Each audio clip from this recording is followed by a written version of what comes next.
Monsieur le ministre, vous avez axé votre discours sur cette idée de protection, de confiance. Donc, un message clair, l'IA, les professeurs et l'école, c'est le même combat. Il n'y a aucun oxymore dans ces liens, la technologie et l'école.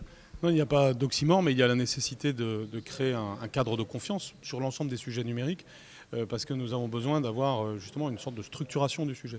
Créer un cadre de confiance, c'est garantir qu'il y a une bonne protection des données au sein de l'éducation nationale.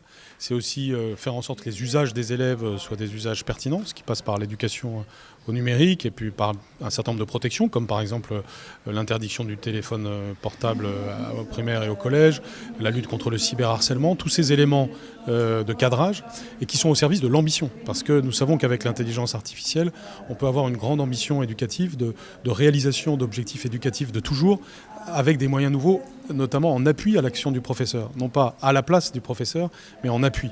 Je pense à tout ce qui a trait à la personnalisation du parcours de l'élève, à d'autres manières d'envisager l'évaluation pour que nous changions complètement le statut de l'erreur dans notre vision éducative, mais qu'au contraire, on considère l'erreur comme étant ce qui permet de progresser.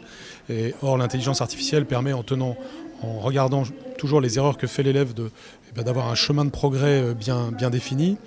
Nous pouvons aussi avoir une évolution de la relation entre les acteurs, professeurs, parents en particulier, grâce à l'intelligence artificielle.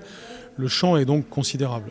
Nous avons d'ailleurs commencé à avoir les premières pistes, d'abord en faisant en sorte que les élèves soient mieux formés sur ces sujets. C'est notamment la création des nouvelles disciplines en la matière au lycée, ce qui est très important, une innovation considérable, mais aussi la programmation enseignée à l'école primaire, et puis le développement de nouveaux outils. Je pense par exemple au petit avatar Jules que nous développons avec le CNED pour venir en appui de l'opération Devoir fait et aider les élèves dans l'accomplissement des exercices qu'ils doivent faire. Donc en un mot, l'intelligence artificielle, ça sera le compagnon et le quotidien de l'élève de demain. C'est aussi le message fort que vous venez apporter ce matin.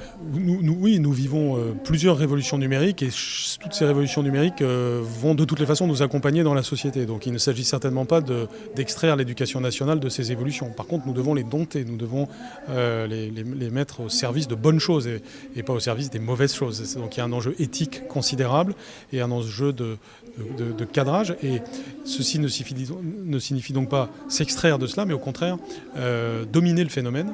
Et pour ça, il faut de la formation et il faut aussi une vision partagée claire. Merci beaucoup, monsieur le ministre.